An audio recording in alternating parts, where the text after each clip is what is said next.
Hi everyone, this is Chandan and welcome to Chandan logics. మన తెలుగు రాష్ట్రాల్లో government జాబ్స్కి ప్రిపేర్ అయ్యే ఆస్పిరెంట్స్ అందరికీ ఒక గుడ్ న్యూస్ అనమాట. అదేమిటంటే మన చందన్ లాజిక్స్ యాప్లో అన్ని కాంపిటేటివ్ ఎగ్జామినేషన్స్ దృష్టిలో పెట్టుకుని ఆన్లైన్ క్లాసెస్ స్టార్ట్ చేయడం జరిగింది. దీంట్లో మనం బ్యాంక్ ఎగ్జామ్కి సంబంధించి, ఎస్ఎస్సి ఎగ్జామ్ సంబంధించి, పోలీస్ మరియు కానిస్టేబుల్ జాబ్స్ సంబంధించి, రైల్వే ఎగ్జామినేషన్ సంబంధించి ఇలా అన్ని కాంపిటేటివ్ ఎగ్జామినేషన్ దృష్టిలో పెట్టుకుని ఆన్లైన్ క్లాసెస్ చెప్పడం జరుగుతుంది అనమాట. దీంట్లో మనం ప్రతి సబ్జెక్ట్ని చాలా క్లియర్గా డీటెయిల్గా డిస్కస్ చేయడం జరిగింది. అంటే సింపుల్గా మాట్లాడంటే రీసెంట్ ట్రెండ్కి తగ్గట్టు ఎలాంటి ప్యాటర్న్ ఆఫ్ క్వశ్చన్స్ వస్తున్నాయి, వాటిని మనం పక్కన వాళ్ళకన్నా యూనిక్గా స్మార్ట్గా ఎలా సాల్వ్ చేయాలి అనే దాన్ని ఫోకస్ చేస్తూ ప్రతి సబ్జెక్ట్ని చాలా క్లియర్గా డీటెయిల్గా డిస్కస్ చేయడం జరిగిందనమాట. సో మీలో ఎవరైనా ఇంట్రెస్టెడ్ క్యాండిడేట్స్ ఉంటే కనుక గూగుల్ ప్లే స్టోర్లోకి వెళ్ళి చందన్ లాజిక్స్ అని మన యాప్ ఉంటుంది, మన యాప్ని డౌన్లోడ్ చేసి మీరు కావాలనుకుంటే డెమో వీడియోస్ చూడొచ్చు. లేదు మీకు ఇంకేమైనా డౌట్స్ ఉన్నట్లయితే కనుక ఈ నెంబర్కి కాల్ చేస్తే వాళ్ళు మీకు కంప్లీట్ డీటెయిల్స్ చెప్తారు. Thank you, all the best. Hi everyone, welcome back to Chandan logics.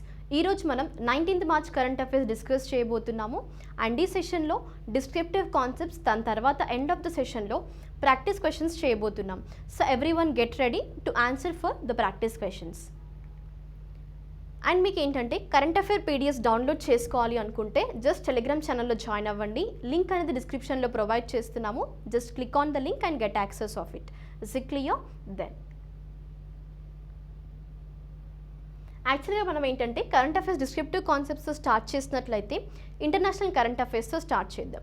ఎప్పుడు కానీ గుర్తుపెట్టుకోండి, ఇంటర్నేషనల్ కరెంట్ అఫైర్స్ మనం డిస్కస్ చేస్తున్నాము అంటే ఆ రోజు కరెంట్ అఫైర్లో ఏదైతే కంట్రీ ఉంటుందో ఆ కంట్రీకి సంబంధించిన స్టాటిక్ పార్ట్, దాని తర్వాత ఏంటంటే మీరు స్టాటిక్ పార్ట్తో పాటు అంటే లైక్ ఆ కంట్రీ గురించి కాకుండా ఆ కంట్రీకి ఇంకా సపోజ్ ఈరోజు మనకి శ్రీలంక గురించి ఉందనుకోండి, Sri Lanka and as well as India గురించి, అంటే వీటి రెండింటి మధ్యలో ఎలాంటి బాండ్ లేదా రిలేషన్షిప్ అనేది ఉంది అంటే హిస్టరికల్ బ్యాక్గ్రౌండ్ మీరు తెలుసుకోవాలి. ఐదర్ ఎకనామికల్గా కానివ్వండి, లైక్ ఎడ్యుకేషన్ సెక్టార్లో, అగ్రికల్చర్ సెక్టార్లో, ఈ విధంగా అసలు బాండ్స్ ఏ విధంగా ఉంటుండే పాస్ట్లో ఈ టూ కంట్రీస్ మధ్యలో అనేది తెలుసుకోవాలి. దాంతోపాటు ఏంటి, శ్రీలంక యొక్క క్యాపిటల్, కరెన్సీ. అర్థమైంది కదా? సో ఈ స్టాటిక్ పార్ట్ని కూడా మ్యాక్సిమం కవర్ చేయడానికి ట్రై చేయండి, రైట్? అండ్ నౌ ఈరోజు మన కరెంట్ అఫైర్లో ఉన్న కంట్రీ ఏంటంటే మడగాస్కర్ అనమాట. అసలు మడగాస్కర్ ఎందుకు కరెంట్ అఫైర్లో ఉంది అని తెలుసుకోబోయే ముందు ఫస్ట్ మనం స్టాటిక్ పార్ట్ని కవర్ చేద్దాం. మడగాస్కర్కి సంబంధించి ఏంటంటే country, capital and currency, right? So Antananarivo అనేది క్యాపిటల్ అనమాట మడగాస్కర్ యొక్క కరెన్సీ వచ్చేసి మనకి మలగ్సి అరియారి అనేది మడగాస్కర్ యొక్క కరెన్సీ. అంటే ఇక్కడ మీరు ఫాలో అవ్వాల్సిన ఫార్ములా ఏంటి, C³ కదా, country, capital, currency. And then మరి ఈరోజు కరెంట్ అఫైర్లో ఎందుకుంది మనకి అంటే ఇండియా యాక్చువల్గా సెలబ్రేట్ చేస్తుంది ఏంటి, ఆజాదీ కా అమృత్ మహోత్సవ్ సెలబ్రేషన్స్ కదా, 75 years ఆఫ్ ఇండిపెండెన్స్. సో దీంట్లో భాగంగానే యాక్చువల్గా ఏంటంటే మనకి మడగాస్కర్ కూడా ఒక పార్క్కి మహాత్మా గాంధీ గారి యొక్క నేమ్ని కన్సిడర్ చేసింది. అదేంటంటే Mahatma Gandhi that is regarding green triangle అనే ఒక పార్క్ని రీసెంట్గా అన్వీల్ చేయడం జరిగింది. అంటే ఒక మార్క్గా ప్రజెంట్ చేస్తున్నారు. ఇప్పుడు ఈవెన్ లైక్ అదర్ కంట్రీస్ కూడా మనకి నాట్ ఓన్లీ మడగాస్కర్ కాకుండా రిమైనింగ్ కంట్రీస్ కూడా మనకి ఏంటి యాక్చువల్గా రిప్రజెంట్ చేసేవి. సో దెల్ బి రిప్రజెంటింగ్ ఏదైనా సింబల్స్ కానివ్వండి, లోగోస్ కానివ్వండి లాంచ్ చేస్తున్నారు. సో అదే వేలో మడగాస్కర్ కూడా యాక్చువల్గా ఏంటంటే రీసెంట్గా ఒక పార్క్ నేమ్ని అన్వీల్ చేసిందనమాట. ఏంటది, Mahatma Gandhi green that is regarding the triangle అనేది. ఎందుకోసం రిగార్డింగ్ అంటే ఫోకస్ చేసేది ఎన్విరాన్మెంట్ని సేవ్ చేయడంలో అవనివ్వండి, లేదు అంటే sustainable development and as well as మనకి తెలిసిన ఇండియాకి సంబంధించిన ఫ్రీడమ్ ఫైటర్ ఎవరు, మహాత్మా గాంధీ గారు. సో మహాత్మా గాంధీ గారి యొక్క వారికి ట్రిబ్యూట్ పే చేసే విధంగా కూడా తన నేమ్ని కన్సిడర్ చేసిందని చెప్పుకోవచ్చు. అంటే as a part of 75 years of independence కాకుండా అదర్ ఏరియాస్ని ఫోకస్ చేస్తూ ఈ మహాత్మా గాంధీ గ్రీన్ ట్రయాంగిల్ని అన్వీల్ చేయడం జరిగింది. మరి యాక్చువల్గా ఏంటంటే మనకి ఇండియన్గా వెళ్ళినట్లయితే మనకి అంబాసిడర్ ఇండియా టు మడగాస్కర్ వచ్చేసి అభయ్ కుమార్ గారు కూడా ఈ యొక్క ఆజాదీ కా అమృత్ మహోత్సవ్ సెలబ్రేట్ చేశారు అక్కడెక్కడ మడగాస్కర్లో by the green triangle. And also along with the mayor of Antananarivo Naina ఆంధ్రని స్తోయా. So ఆ పర్సన్ కూడా అంటే మనకి ఏంటంటే అది మడగాస్కర్ నుంచి కూడా ఆ పర్సన్ యాక్చువల్గా మేయర్ ఎవరైతే ఉన్నారో తను కూడా ఈ యొక్క ఇనాగరేషన్లో పార్టిసిపేట్ చేయడం జరిగింది. అండ్ దెన్ నెక్స్ట్ కాన్సెప్ట్కి వెళ్ళినట్లయితే మనకి స్టేట్ న్యూస్లో ఈరోజు కరెంట్ అఫైర్లో ఉంది ఏంటంటే మనకి యాక్చువల్గా సిటీ వచ్చేసి ముంబై అనమాట. మరి ఎందుకోసం ముంబై సిటీ మన కరెంట్ అఫైర్లో ఉంది అంటే ఈరోజు మనకి ఏషియాలోనే కాదు, సౌత్ ఏషియన్ చూసుకున్నా కూడా సౌత్ ఏషియన్ సిటీస్లోనే ఇది ఫస్ట్ సిటీ అనమాట. ఎందులో ఒక టార్గెట్ని సెట్ చేసుకోవడంలో. ఆ టార్గెట్ ఏంటి మరి? టార్గెట్ ఏంటంటే నెట్ జీరో కార్బన్ ఎమిషన్స్ని 2050 కల్లా అచీవ్ అవ్వాలని ఒక టార్గెట్ సెట్ చేసింది ముంబై సిటీ. సో ఇది సౌత్ ఏషియన్ సిటీస్లోనే ఫస్ట్ సిటీ అనమాట ఇలా ఒక టార్గెట్ని సెట్ చేసుకోవడం. అది కూడా మనకేంటది, that is regarding net zero carbon ఎమిషన్కి సంబంధించి. అండ్ దెన్ ముంబై ఏంటంటే ఈ టార్గెట్ని 20 years ఎహెడ్. యాక్చువల్గా ఏంటంటే ఎహెడ్ అని ఎందుకు అన్నాం 20 years ఎహెడ్ అంటే, యాక్చువల్గా ఇండియా అనేది ఈ నెట్ జీరో కార్బన్ ఎమిషన్స్ని రీచ్ అవ్వాలి అని ఒక టార్గెట్ని ఎప్పటివరకు సెట్ చేసింది ఇయర్ అంటే 2070 అనమాట. దానికన్నా 20 సంవత్సరాల ముందే ఇంకా ముంబై సిటీ ఈ టార్గెట్ని రీచ్ అవ్వాలని ఒక టార్గెట్ని సెట్ చేసుకుంది, మెయిన్గా ఈ కార్బన్ ఎమిషన్స్లో. అర్థమైంది కదా 20 years అహెడ్ ఎందుకు అన్నాము? ఇండియా సెట్ చేసుకున్న టార్గెట్ 2070కి, ముంబై సెట్ చేసుకున్న టార్గెట్ 2050కి అనమాట. అందుకోసమే 20 years అహెడ్ అనడం జరిగింది. అండ్ దెన్ కార్బన్ ఎమిషన్సే కాకుండా అదర్ చూసుకున్నా కూడా గ్రీన్ హౌస్ గ్యాసెస్కు సంబంధించి కూడా కొన్ని టార్గెట్స్ని ముంబై సిటీ యాక్చువల్గా సెట్ చేసింది. ఆ టార్గెట్స్ ఏంటి అంటే 2030 కల్లా ఈ గ్రీన్ హౌస్ గ్యాస్ ఎమిషన్ అనేది 30% రెడ్యూస్ అవ్వాలి. 2040 కల్లా గ్రీన్ హౌస్ గ్యాస్ ఎమిషన్స్ అనేవి 40% రెడ్యూస్ అవ్వాలి. అర్థమైంది కదా? So this is all about అనమాట. అండ్ దెన్ ముంబై ఇంకా వేరే అదర్ షార్ట్ టర్మ్ గోల్స్ని కూడా సెట్ చేసింది. లైక్ ఏంటంటే డీకార్బనైజేషన్ మెజర్స్ అనమాట.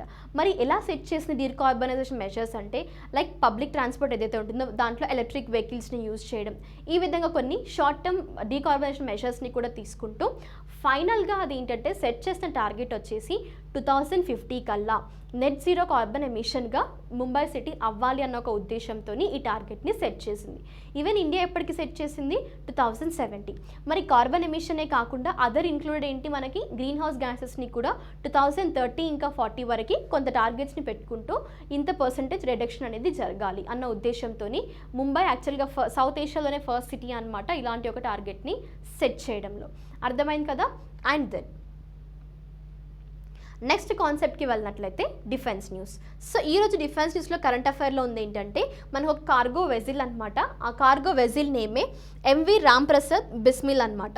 మరి ఇక్కడ సిగ్నిఫికెన్స్ ఏంటి అంటే, ఇది లాంగెస్ట్ వెజిల్గా యాక్చువల్గా పేర్కొనడం జరిగింది. ఎందుకోసం లాంగెస్ట్ వెజిల్గా అంటున్నారు అంటే, అది కూడా longest vessel to sail from Ganga నుండి బ్రహ్మపుత్ర వరకు. అండ్ ఈవెన్ ఆ ఒక కార్గో వెజిల్ అన్నాం కదా, అది క్యారేజ్ స్టీల్ రాడ్స్ కూడా ఎంతవరకు వెయిటేజ్ ఉంది అంటే nearly 1793 metric tons of steel రాడ్స్ని క్యారీ చేస్తూ అది ఈ వెజిల్ అనేది కవర్ చేసింది కూడా the distance from Haldia to Pandu port అనమాట. అది ఎక్కడ మనకి గౌహటికి సంబంధించి. And which is to the Bangladesh on the Indo Bangladesh protocol route, IBPR రూట్ని కవర్ చేస్తూ ఈ 1793 మెట్రిక్ టన్స్ ఆఫ్ స్టీల్ రాడ్స్ని ఈ యొక్క కార్గో వెజిల్ క్యారీ చేయడం జరిగింది. అండ్ దెన్ ఈవెన్ మనం ఇండియన్గా వెళ్ళినట్లయితే ఇదేంటంటే ఈ లాంగ్ వెజిల్ వచ్చేసి 90 meters లాంగ్, 26 meters వైడ్ అనమాట. అండ్ ఇది లోడ్ చేసిన ఒక 2.1 meter డ్రాఫ్ట్ అనమాట.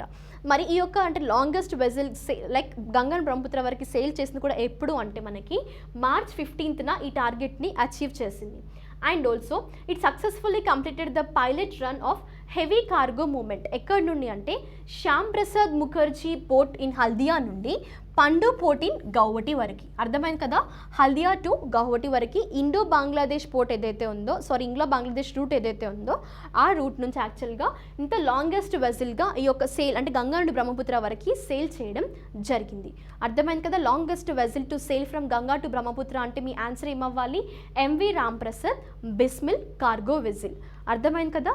అండ్ దెన్ నెక్స్ట్ కాన్సెప్ట్ మనం స్పోర్ట్స్ న్యూస్లో డిస్కస్ చేసినట్లయితే యాక్చువల్గా FIDE చెస్ ఒలింపియాడ్ 2022 అనేది చెన్నైలో ప్లేస్ చేసుకోబోతుంది. అంటే ఇది ఫస్ట్ టైం అనమాట. అది యాక్చువల్గా ఈ FIDE అంటే ఇంటర్నేషనల్ ఫెడరేషన్ ఆఫ్ చెస్కి సంబంధించిన ఒలింపియాడ్ కూడా, ఈ ఛాంపియన్షిప్ కూడా టోర్నమెంట్స్ అసలు ఇదివరకు ఇండియా హోస్ట్ చేయలేదు. ఫస్ట్ టైం ఇండియా హోస్ట్ చేస్తుంది. అంటే ఇదివరకు అంటే ఎప్పటి నుండి ఇండియా హోస్ట్ చేయలేదు అంటే యాక్చువల్గా ఫస్ట్ మనకి FIDE చెస్ ఒలింపియాడ్స్ కూడా 1927 నుండి ఇన్సెప్షన్లో ఉన్నాయి. కానీ అప్పటి నుండి ఇప్పటి వరకు కూడా ఇండియా ఎప్పుడు హోస్ట్ చేయలేదు. 2022లో ఇండియా హోస్ట్ చేయబోతుంది. ఎక్కడ అది మరి? చెన్నైలో అనమాట. అండ్ దెన్ మనకి ఏంటంటే ఈ 44th ఎన్నో ఎడిషన్ అంటే ఇది 2020 రిప్రజెంట్ చేసేది 44th ఎడిషన్ అనమాట. మరి ఈ యొక్క FIDE చెస్ ఒలింపియాడ్ 2022 అనేది 44th ఎడిషన్ని రిప్రజెంట్ చేస్తుంది. ఎప్పుడు స్కెడ్యూల్ చేశారు మరి అంటే చెన్నైలో స్కెడ్యూల్ చేశారు. డేట్స్ ఏంటంటే 26th జూలై నుండి 8th ఆగస్ట్ వరకు ఈ యొక్క ఒలింపియాడ్ని స్కెడ్యూల్ చేశారు. సో ఈ ఒలింపియాడ్ని ఇండియా అనేది హోస్ట్ చేయబోతుంది. గుర్తుపెట్టుకోండి, ఇండియా ఫస్ట్ టైం హోస్ట్ చేస్తుంది. And as well as FIDE chess olympiad 2022ని ఏ కంట్రీ హోస్ట్ చేసింది అంటే మీ ఆన్సర్ ఏమవ్వాలి, ఇండియా. అందులో ఎక్కడ హోస్ట్ చేశారు అంటే సిటీ నేమ్ ఏంటి, చెన్నై. అండ్ దెన్ ఇక్కడ ఏంటంటే ఈ కాన్సెప్ట్కి రష్యా యుక్రెయిన్ టెన్షన్స్ అనేవి రిలేటెడ్గా ఉన్నాయి. ఎందుకంటే ప్రీవియస్గా స్కెడ్యూల్ చేశారు ఏంటి అంటే రష్యాలో ఒరిజినల్గా ఈ యొక్క ఈవెంట్ అనేది జరగాల్సింది ఉండే, కానీ ఈ యుక్రెయిన్ ఇన్వేషన్ వల్ల రష్యా నుండి యాక్చువల్గా వాళ్ళు పుల్ చేయడం జరిగింది. ఏ కంట్రీకి మరి ఇప్పుడు ఇండియా హోస్ట్ చేయబోతుంది. ప్రీవియస్గా అయితే యాక్చువల్గా స్కెడ్యూల్ చేసింది ఏంటంటే రష్యా హోస్ట్ చేయాల్సింది ఉండేది, కానీ ఏంటంటే ఇప్పుడు అది ఈ యొక్క టెన్షన్స్ వల్ల అంటే ఈ వార్స్ జరగడం వల్ల ఇప్పుడు ఏంటంటే రష్యా నుండి హోస్ట్ కంట్రీని ఇండియాకి మార్చడం జరిగింది. అర్థమైంది కదా. అదే మనకి international federation of chess olympiad 2022కి సంబంధించిన కరెంట్ అఫేర్. గుర్తుపెట్టుకొని నోటెడ్గా ఇండియా హోస్ట్ చేస్తుంది 2022 ఒలింపియాడ్ని, చెస్ ఒలింపియాడ్ని. And as well as first time India host చేయడం 1927 నుండి ఇప్పటి వరకు. నెక్స్ట్ అవార్డ్స్ అండ్ హానర్స్కి వెళ్ళినట్లయితే జీడీ బిర్లా అవార్డ్స్ అనమాట. సో ఫస్ట్ మనం అవార్డ్ గురించి తెలుసుకున్నాక కరెంట్ అఫైర్లో ఏంటో ఈరోజు మనం డిస్కస్ చేద్దాం. ఫస్ట్ ఏంటంటే ఈ జీడీ బిర్లా అవార్డ్స్ అనేవి 1991లో ఇన్స్టిట్యూట్ అయ్యాయి. యాక్చువల్గా ఇవి ఏంటంటే ఈ అవార్డ్స్ ఎందుకోసం అంటే ఎమినెంట్ ఇండియన్ సైంటిస్ట్ ఎవరైతే ఉన్నారో less than 50 years of age group వాళ్ళు, సో వాళ్ళని యాక్చువల్గా వాళ్ళ యొక్క out standing contributions any branch of science, వినండి ఇక్కడ, ఎనీ బ్రాంచ్ ఆఫ్ సైన్స్ ఏదైతే ఉందో ఎనీ బ్రాంచ్ ఆఫ్ సైన్స్లో వాళ్ళ యొక్క అవుట్ స్టాండింగ్ కాంట్రిబ్యూషన్స్ ఉన్నట్లయితే ఇండియాకి సంబంధించిన ఎమినెంట్ సైంటిస్ట్ ఎవరైతే 50 సంవత్సరాల కన్నా తక్కువ ఉన్న సైంటిస్టులు ఉన్నారో వాళ్ళ వర్క్ని కన్సిడర్ చేస్తూ ఈ అవార్డ్ని ప్రెజెంట్ చేస్తుంటారు. అండ్ ఈ అవార్డ్ కొంత క్యాష్ ప్రైజ్ కూడా ఉంటుంది. ఎంత అంటే అది మనకి నియర్లీ ₹5 lakh అనే క్యాష్ ప్రైజ్ కూడా ఇస్తుంటారు ఈ అవార్డ్స్కి. అండ్ యాజ్ వెల్ as ఈ అవార్డ్స్ని అంటే పర్సన్స్ సెలెక్ట్ చేయడానికి ఒక సెలక్షన్ బోర్డు ఉంటుంది. ప్రస్తుతం ఈ సెలక్షన్ బోర్డుకి ఉన్న హెడ్ ఎవరు అంటే మనకి చంద్రిమా సహా గారు. అంటే ప్రీవియస్గా కూడా చంద్రిమా సహా గారు ఈ యొక్క సెలక్షన్ బోర్డుకి హెడ్. అదేవిధంగా ఇండియన్ నేషనల్ సైన్స్ అకాడమీకి కూడా తను ప్రెసిడెంట్గా వర్క్ చేస్తున్నారు. సో ఆ పర్సన్ ఈ సెలక్షన్ బోర్డ్ని కన్సిడర్ చేసి ఒక పర్సన్ సెలెక్ట్ చేస్తారు. మరి ఇప్పుడు సెలెక్ట్ చేసిన పర్సన్ ఎవరు ఈ యొక్క అవార్డ్కి అంటే నారాయణ్ ప్రధాన్ గారిని సెలెక్ట్ చేశారు సైంటిఫిక్ రీసెర్చ్లో. మరి తన కాంట్రిబ్యూషన్స్ ఏ ఫీల్డ్లో ఉన్నాయి ఇప్పుడు మనం డిస్కస్ చేద్దాం. ఏమన్నారు పర్టికులర్గా జీడీ బిర్లా అవార్డ్స్ని ఎనీ బ్రాంచ్ ఆఫ్ సైన్స్ వాళ్ళకి ఇస్తుంటారు, అంటే సైంటిస్ట్ వాళ్ళ యొక్క కాంట్రిబ్యూషన్స్ని బట్టి. సో ఇక్కడ ఏంటంటే ప్రొఫెసర్ నారాయణ్ ప్రధాన్ గారు యాక్చువల్గా సెలెక్ట్ చేసింది కూడా 31st జీడీ బిర్లా అవార్డ్ అనమాట for the scientific research for his outstanding contributions in the field of material science. ఏంటది, మెటీరియల్ సైన్స్కి సంబంధించి. And then moving to the concept, he has provided his expertise in crystal modulations. అంటే పర్టికులర్గా design చేసేది ఏంటంటే even ఈ చిన్న చిన్న వాటిలో కూడా న్యూ షేప్స్ కూడా రావడానికి, దట్ ఈస్ టైనీ లైట్నింగ్ మెటీరియల్స్కి కూడా తను ఫోకస్ చేసింది crystal modulations and as well as in the field of material science. So ఇలా తన కాంట్రిబ్యూషన్స్ని కన్సిడర్ చేసిన తర్వాతనే తనని ఈ 31st జీడీ బిర్లా అవార్డ్స్కి రికగ్నైజ్ చేయడం జరిగింది. Is it clear? ఎవరది మనకి నారాయణ్ ప్రధాన్ గారు. మీరు తన యొక్క ఇమేజ్ని కూడా ఇక్కడ చూడొచ్చు. నారాయణ్ ప్రధాన్ గారు యాక్చువల్గా రీసెంట్గా ఈ 31st GD Birla award for scientific రీసెర్చ్కి సెలెక్ట్ అవ్వడం జరిగింది. అండ్ దీంతో మన డిస్క్రిప్టివ్ కాన్సెప్ట్స్ ఫినిష్ అయ్యాయి. Every one get ready. ఇప్పుడు మీరే ఆన్సర్ చేయాలి ఈ క్వశ్చన్స్కి, బికాస్ ఆల్రెడీ డిస్కస్ చేసిన కాన్సెప్ట్స్ పైన నేను మీకు క్వశ్చన్స్ అనేది ఇస్తుంటాను. Try to mention your answers. So ఇక్కడ మనం స్టార్ట్ చేసినట్లయితే, name the cargo vessel which has become the longest vessel ever to sail on the river Brahmaputra. అది కూడా ఏంటి మనకి గంగా నుండి రివర్ బ్రహ్మపుత్ర వరకు యాక్చువల్గా ఇండో బంగ్లాదేశ్ ఈ రూట్ ఏదైతే ఉందో సో దీన్ని కన్సిడర్ చేసుకుంటూ ఇది nearly 793 metric tons of steel రాడ్స్ని క్యారీ చేస్తూ ఈ సేల్ అనేది చేయడం జరిగింది. సో మరి ఆ వెజిల్ నేమ్ ఏంటో మనం చూసుకున్నట్లయితే ఆప్షన్స్కి వెళ్ళినట్లయితే MV Northern Jaguar, MV MSC Valeria, MV Ramprasad Bismil, MV APL Raffles. And then next క్వశ్చన్కి వెళ్ళినట్లయితే, India is the host country for FIDE chess olympiad 2022. కానీ ఈ టోర్నమెంట్ ఇండియాలో ఏ సిటీలో ప్లేస్ చేసుకోబోతుంది అనేది క్వశ్చన్. కానీ before going to know that మీరు గుర్తుపెట్టుకోవాల్సింది ఏంటి, మేబీ క్వశ్చన్ ఒకవేళ మిమ్మల్ని ఇండియాకి సంబంధించి కూడా అడుగుతుంటారు. అంటే FIDE చెస్ ఒలింపియాడ్ 2022 అనేది ఏ కంట్రీ హోస్ట్ చేసింది అంటారు. అప్పుడు మీ ఆన్సర్ ఏమవ్వాలి, India. And now city name గురించి వెళ్ళినట్లయితే Bhubaneswar, Chennai, Pune or New Delhi. Then next question ఏంటంటే which city has recently announced about the sudden targets. ఏంటి ఆ టార్గెట్స్ మరి, even not only about the net zero carbon emissions but also ఇదేంటంటే carbon emissions 2050 కల్లా. India set చేసుకుంది ఎప్పుడు మరి, 2070 కదా, ఇది ఇండియాకి సంబంధించి. ఇక్కడ ఏంటంటే పర్టికులర్ సిటీకి సంబంధించి డిస్కస్ చేస్తున్నాము. నెక్స్ట్ ఏంటంటే ఈ గ్రీన్ హౌస్ గ్యాసెస్ ఏవైతే ఉన్నాయో, గ్రీన్ హౌస్ గ్యాసెస్ టార్గెట్ అనేది 30% రిడక్షన్ బై 2030 అండ్ 44% రిడక్షన్ అనేది 2040 కల్లా. సో ఈ టార్గెట్స్ని రీచ్ అవ్వడానికి రీసెంట్గా ఒక సిటీ అనేది సౌత్ ఏషియన్లోనే ఫస్ట్ సిటీగా మారింది. అది అంటే ఇలాంటి ఒక టార్గెట్ని సెట్ చేసుకోవడంలో ఆ సిటీ ఏంటి అనేది ఆల్ అబౌట్ క్వశ్చన్ అనమాట. ఆప్షన్స్కి వెళ్ళినట్లయితే New Delhi, Mumbai, Hyderabad or Bengaluru. Correct exact ఆన్సర్ని మెన్షన్ చేయండి, బికాస్ అట్మోస్ట్ ఇంపార్టెంట్ కాన్సెప్ట్ ఇది. బికాస్ మనకి సౌత్ ఏషియన్ రీజియన్లోనే ఇది ఫస్ట్ సిటీ అన్నాం కాబట్టి మ్యాక్సిమం మీకు ఇలాంటి క్వశ్చన్స్ రైజ్ అవుతుంటాయి, అట్మోస్ట్ ఇంపార్టెంట్ క్వశ్చన్స్ని. So try to concentrate. And then next question ఏంటంటే మహాత్మా గాంధీ గ్రీన్ ట్రయాంగిల్ అనేది రీసెంట్గా అన్వీల్ చేశారు, కానీ అది ఏ కంట్రీలో అన్వీల్ చేశారు అనేది క్వశ్చన్. అండ్ ఇది ఎందుకోసం అన్వీల్ చేశారు, అదే as a mark for Azadi ka Amrit Mahotsav and as well as for paying of tribute to Mahatma Gandhi, right.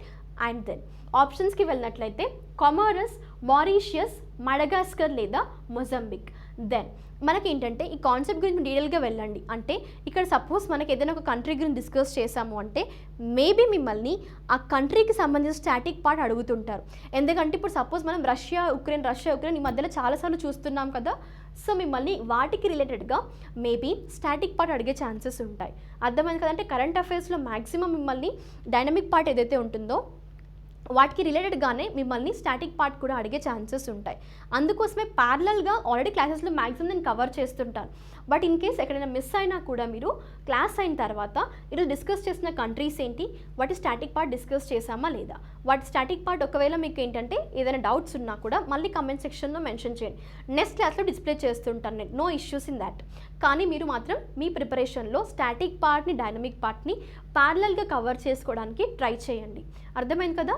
And then మనకి ఇక్కడ ఏంటంటే ఆప్షన్స్కి వెళ్ళినట్లయితే చూసాం కదా ఇందాక డిఫరెంట్ కంట్రీస్లో ఏ కంట్రీ అయితే మహాత్మా గాంధీ గారికి ట్రిబ్యూట్ పే చేస్తూ and as well as India యొక్క 75 years ఆఫ్ ఇండిపెండెన్స్ని మార్క్ చేసే విధంగా కూడా ఒక కంట్రీ రీసెంట్గా ఈ యొక్క పార్క్ని అన్వీల్ చేయడం జరిగింది. అండ్ అదే పార్క్ ఏ కంట్రీయో మెన్షన్ చేయడానికి ట్రై చేయండి. Next question. సో ఇదేంటంటే మీకు న్యూ క్వశ్చన్ అనమాట. ఈ క్వశ్చన్ అనేది ఏంటంటే which of the following bank has adjudged as a Asian bank of year 2021 and India bond house at the IFR Asia awards 2021 అన్నారు. సో ఇలాంటి క్వశ్చన్స్ నేను ఇస్తున్నప్పుడు ఆన్సర్ రివీల్ చేస్తుంటాను, కానీ ఆన్సర్ యొక్క ఎక్స్ప్లెనేషన్ అనేది మీరు ఇవ్వడానికి ట్రై చేయండి. ఒకవేళ మీకు ఆన్సర్ ఎక్స్ప్లెనేషన్ రాలేదు అని అనుకున్నప్పుడు అట్లీస్ట్ డౌట్ రేస్ చేయండి, బికాస్ మీరు బ్లైండ్గా వెళ్ళిపోకూడదు. అర్థమైంది కదా. ఒకవేళ క్వశ్చన్ నేను ఆన్సర్ ఇక్కడ రివీల్ చేస్తాను, అది న్యూ కాన్సెప్ట్, మీకు న్యూ క్వశ్చన్ కూడా. సో మీకు ఎక్స్ప్లెనేషన్ నేను మీ నుండి ఎక్స్పెక్ట్ చేస్తున్నాను. అంటే కొన్నిసార్లు మీరు అట్లీస్ట్ క్లాసెస్ ఫాలో అవుతున్నారా అసలు లేదా అనేది మాకు తెలియాలి కదా. సో ఇలా ఎక్స్ప్లెనేషన్ అడుగుతుంటాను, ఒక 1 or 2 లైన్స్లో మెన్షన్ చేయండి సరిపోతుంది. సరే అసలు మీకు కాన్సెప్ట్ తెలీదు, అసలు అర్థం అవ్వట్లేదు చూసినా కూడా అనుకున్నప్పుడు అట్లీస్ట్ మీరు పెట్టండి, మ్యామ్ మీ క్వశ్చన్కి ఆన్సర్ ఎక్స్ప్లెయిన్ చేయండి, ఎక్స్ప్లెనేషన్ ఇవ్వండి అని. సో ద నెక్స్ట్ క్లాస్ నేను మీకు అది ఎక్స్ప్లెయిన్ చేస్తాను. మీరు డౌట్స్ రైజ్ చేస్తేనే will be coming through many other concepts. So ఇది గుర్తుపెట్టుకొని మీరు డౌట్స్ని మెన్షన్ చేస్తూ ఉండండి. అండ్ దెన్ ఆప్షన్స్కి వెళ్ళినట్లయితే RBL bank, axis bank, state bank of India or ICICI bank. ఇక్కడ మీ ఆన్సర్ ఏంటంటే యాక్సిస్ బ్యాంక్. ఆప్షన్ బి అనేది మీ యొక్క క్వశ్చన్కి ఆన్సర్ అనమాట. Is it clear?